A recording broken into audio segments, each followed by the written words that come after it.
So I'm not a Christian, but I spend a lot of time at churches. Some of my best friends are Christians. I have a ministry, so to speak. I like to talk about how people with different worldviews can hang out with each other and talk and get to know each other and even be productive together. And this is why I spend a lot of time at churches. When I go to these churches and they hear that I'm not a Christian, they're expecting one kind of person, and then they see how I am, and they ask me how. How did you? How are you not one of us? What happened? Because you're so close. I get that a lot. A lot of people say you're very close. Well, I was raised in a church. I was raised in a Southern Baptist church in Georgia. They treated me like family. They still do. Even though I walked away, they still treat me and my family just as if I'm family. That never changed. So what I decided to do was give 5 what I like to call coming to Jesus moments that made me leave Christianity. And of course, when I say coming to Jesus, I don't mean it the way that Christians mean it, where they literally become Christians. I mean sort of an enlightening moment that made me realize, hey, I think this is how things really are. And it kind of moved me and it helped me create an identity.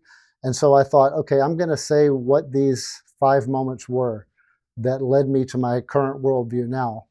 That's not Christianity.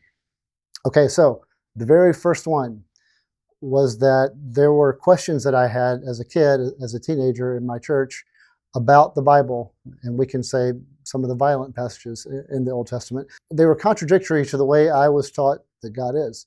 So these verses seemed to contradict that, so I would have questions. The thing that caught my attention was that people had so many different answers, and their answers didn't match each other. And when that happened, I began to wonder, is there really an answer, or do people begin to come up with answers that make sense to them, and then they run with that rather than the actual answers? So like with calculus, if I have problems with calculus, a calculus teacher can teach me the answer.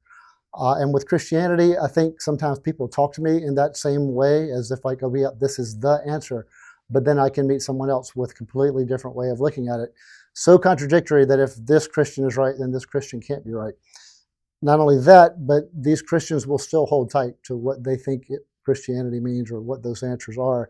That caught my attention, and I began to think, I wonder if religion is something that people experience themselves and they come up with their own subjective answers, which to them seem objective. They seem like this is reality, and then they run with it. So that was my first reason. I began to think that's how people really are. That's how reality really works when it comes to religion. That was the first coming to Jesus moment. My second coming to Jesus moment for why I left Christianity, I'm going to call this the maintenance guy. So in my early 20s, I was going to a church, but for selfish reasons. There was a young lady that I liked, and her family was like, well, that's great, but you got to go to church. So I did. And this was in South Dakota. And this one guy at this church was responsible for the maintenance and the upkeep of the church. And I helped him one Sunday morning, shoveling the snow off the driveway, because it was on the side of a mountain. You had to drive up from the road to get to the church. And I'm still unloading all of my reasons as to why I had left Christianity by this point. I would say from 17 to maybe 22, 23, I had walked away. But it still bothered me. And it still bothered me that it didn't bother more Christians. And so I'm sort of unloading, this doesn't make sense, and this doesn't make sense. And this maintenance guy, maybe in his mid-60s, said, you know what, I don't know the answers to any of these questions, and I gave up a long time ago. I don't understand any of these theological points. He said, but I've been here my whole life. But I do understand this. If I don't shovel this driveway, nobody can get up here to go to the church. And there's smarter people than me, he said, who can take a stab at your questions, and good luck to you, but I'm going to make sure people can get up this driveway. And that really hit me as a young man in my early 20s. I was thinking, this is it. This is exactly something that I can deal with. I can figure out something measurable and pragmatic and help with that. And I can be the guy that makes sure that happens. And it turned out this guy did a lot of logistics and maintenance at this church. And I learned more from him really during that experience than anything theological, because that really resonated with me and helped me kind of become who I am today. A lot more pragmatic and trying to see what's helpful, rather than to see if there's a theological truth behind it all. And so that's my second reason. The third coming to Jesus moment that caused me to leave Christianity, we'll call this one the angry terrorists. So I entered into the counterterrorism world in my young career as a Marine. And I've been doing that now for 31 years. But as I was studying terrorists, we'll say maybe 9 or 10 years after I had started, we were studying two specific terrorists who hated each other. And I don't have to give any classified information in this story, but these two terrorists had been trained their whole lives to be religious leaders, and they knew each other, and they had been Western educated, and they had known each other from childhood, and now they're in their 90s. So two men in their 90s who had known each other forever, and they hated each other. And so you know how terrorists will often write justifications against their enemy. These two were writing them to each other, and they were saying, you don't understand philosophy, you don't understand scripture, you don't understand beauty, you don't understand logic. All these accusations they were making against each other, and I knew, I was like, guys, you know each other, and you've known each other your whole lives, and you're Western educated together. You know that you do actually know that, but now they're genuinely saying that they didn't. What had happened was that they had fractured over some ideal between them, and one guy was saying, I need to take this group this way, and the other guy was saying, no, I need to take the group this way. And they hated each other, and their group had fractured. And so in essence, this group was kind of taking care of themselves rather than us having to deal with them. What occurred to me was there's got to be something in the brain. And at that point, I hadn't done any of my postgraduate work yet, which I do now in terms of how people think and how the radicalization process happens. At this point, I hadn't gotten into that, but I already could tell at this moment, as I'm reading these two guys making these accusations against each other, I said, there's something in the human brain that can make you forget things that you know, and it can make you embrace something that you honestly come to believe, even though you might have evidence that would disprove that. And I said, I don't know what this thing is that happens inside the human brain, but it has happened to these two guys, because as an outsider, I know that they know better. But I also see that they're probably going to go to their graves, it turned out they did, believing that the other one is, the opposite of goodness. And while they themselves are goodness itself, I said, there's something in the brain that does that. Some of you watching this might say, well, that's self-righteousness. That might be very close to what this is. But I knew that there was, at that point I said, I know there's something that makes people talk like this and think like this. It doesn't mean they're wrong or evil. I just think all humans have it. So that was my third coming to Jesus moment, was just realizing that there's something like that within all of us that can make us start to think that way. Fourth coming to Jesus moment. This happened during my academic journey as I'm learning about cognition and how people think and why certain people, well, I think everyone can become radicalized. Some people become radicalized towards dehumanizing other people. And then once you get radicalized towards dehumanizing other people, that's where you got onto the radar for us in the counterterrorism world. So this fourth coming to Jesus moment, I'm going to call this Songbirds.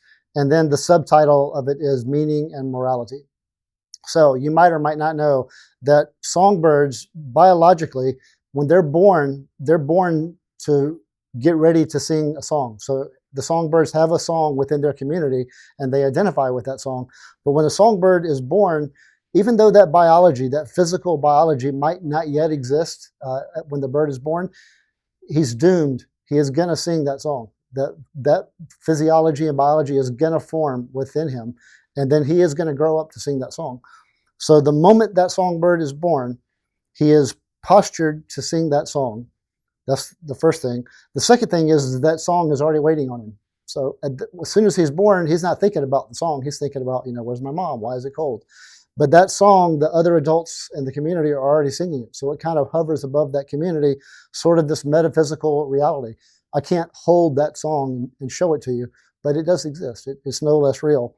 So it occurred to me that that kind of situation happens with humans too, that there's this meaning system that sort of hovers over us. And actually there's plenty of meaning systems. There's not just one. But as the songbirds have one, this bird is going to grow up to sing that song. He's going to learn it from the other adults. Something very similar happens to us. We have these meaning systems that kind of hover above us, and we're going to embrace one of them. Now, we can be creative. We can be creative and change it. We can come up with one that's slightly different, and then fracture off and have other people join our meaning systems. And also, you're not doomed to embrace the one that you're born with. It is true that where you're born and how you're raised has a lot to do with your worldview, but it doesn't doom you. As you know, people convert back, people change their minds. It's a thing that happens, but it does heavily affect you. And what I say is, you're going to embrace a meaning system that you come into contact with. It might not be how you were raised. It might be one that works better for you or resonates with you better. And then you might be creative and change it a little bit. And then if other people grab hold of it, then that worldview becomes like a songbird song. The interesting thing is, these songs that the songbird community sing, they last longer than any songbird. It's not even close. Each bird lives the life of a bird and then dies, but that song endures. And the reason why is because their future generations are already destined to pick it up and run with it, or fly with it in their case. So for us, it's the same thing. We have these different worldviews, and they're not all religions. You know, I know people whose worldview is that we're supposed to get rid of religion. Some people think if we would just remove all the religions, then we would stop fighting, and we'll start being reasonable. We'll start being purely rational if we could just get people to stop being religious. That's a worldview. That's a worldview with moral and intellectual ideals that they want other people to embrace, even though there's probably evidence that it wouldn't work out like that. So I say that these worldviews exist outside of us when we're born. We're postured to embrace one of them or something like that, and we're postured to run with it. So that was my fourth coming to Jesus moment, that we're born to embrace something and to identify with it and run with it for the rest of our lives. Okay, so the final coming to Jesus moment so far. We'll see. I'm only in my mid-50s, so maybe there's more to come. But for now, the final coming to Jesus moment is that I realized fairly recently, if I think that our worldviews are like these songs that hover above our species, then we're really existing in a battle of these songs. And so I'll call this fifth one like a battle of will or a battle of momentum. But it's not just our individual momentum, it's the momentum of these songs. So Christianity, for instance, if we existed for 300,000 years, then this little tiny song emerged 2,000 years ago in Jerusalem, but then it spread throughout the Roman Empire and then beyond. 2,000 years later, most people in the world allude to it in some way. So it is a very big song right now. So out of 300,000 years here in the 21st century, Christianity is a pretty big song.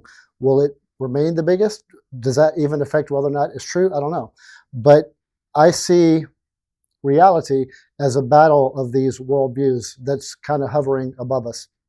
It's going to have a lot to do with our individual efforts and our collective efforts. So the networks that we build, the traditions that we embrace, how we treat ourselves, how we treat other people is going to have a lot to do with which worldviews survive and which don't. And to be clear, I don't think it's going to be a case of one song beating all the other ones. It could be that what ends up happening is that there's a bunch of songs, but embedded within each one of those songs is this determination to respect other songs, as long as the members of them are also behaving under certain rules. You can't just say everything's fine. You have to say, okay, you can believe this, you can embrace this worldview that you embrace, but you have to behave in a certain way. There still have to be behavior standards. So that's how I see reality, and that I began to see when I see people arguing and yelling or working together. That's all part of what our worldview songs are, what that means, how we're supposed to behave, and how we're supposed to think about each other. That's what I think better describes reality than Christianity. Now, I realize that Christianity has some answers too for some of these things that I brought up. I just think that my experiences, my journey probably better matches reality than the way Christianity does. There is one caveat that I want to add to this about the battle of wills and the battle of momentum. A lot of religious people say there has to be an objective source. There has to be a source outside of humanity that would drive us to think like this, to make us appreciate that. There must be a standard by which we decide whether what we're doing is right or wrong. And I hear this from a lot of religious people. Heck, I know people who became religious because they thought there ought to be a source, and then they didn't have a religion, so well, it's got to be a religion because there must be this objective source. So my caveat is there really might be this source that's saying, hey, you have all these cute songs, you, planet Earth, you have all these cute songs that are in this battle, but I'm the actual truth. I'm the source. I'm the one that actually tells you what's true or not, and a lot of you are wrong. In fact, most of us would have to be wrong. My caveat is that source isn't going to do any work.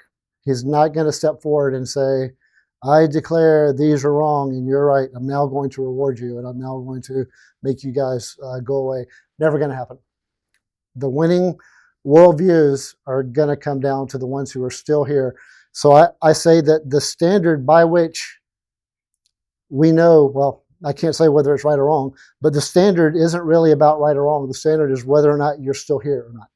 So it would be existence of these worldviews. And these worldviews exist by us agreeing to them and embracing the worldviews. And when we embrace them, it's not always rational agreement. Sometimes you're just really emotionally driven to them, and that's not necessarily a bad thing. But, I've always said emotion is part of how we think. It's not a weakness, not always a weakness.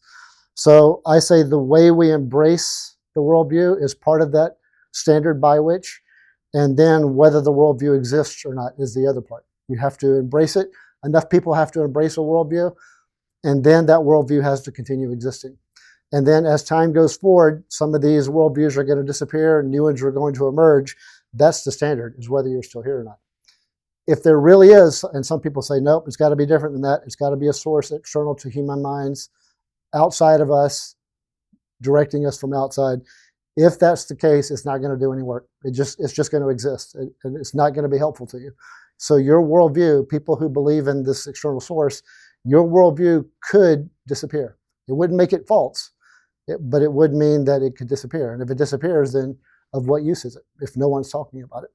Okay, and so for my closing remarks on this clip, I just want to do one quick shout out to the Christians who I interact with, and many of you who have known me for many, many years now, and some of you who are just hearing me for the first time. Notice that none of my 5 coming to Jesus moments actually address whether or not Christianity is true. Christianity could still be true. So I'm not saying this to try and talk you out of Christianity. If you're an atheist, I'm not saying this to tell you to stay an atheist. I never try to make atheists. I never try to create atheists from religious people. And I never try to tell religious people, hey man, you got to walk away from that. If I do anything, I'll take someone who's kind of panicky and upset and usually kind of living on the edge and maybe even isolating himself or herself, and I'll try to see if I can't find different standards within their religion, within their worldview, to nudge them back to being a little bit more social and a little bit more empathetic. I do not mean to say empathetic as, hey, do whatever. That's not empathy. For all worldviews, all of these songs that I'm talking about, you got to have some degree of empathy, and then you got to have some degree of standards for behavior and mindset. You got to have a mix of both of those. So when I say being a little bit more open-minded or something, or a little bit more social, I don't mean to just tolerate whatever. You still have to have standards. But the way that you present yourself and the way that you interact with people, the way that you think of other people, I always try to nudge people to be a little bit more productive and respectful. So I do that, but I do not try to make you leave your religion or become non-religious, because I don't know. I could be wrong about that. So I wanted to add that as a final thought. Thank you.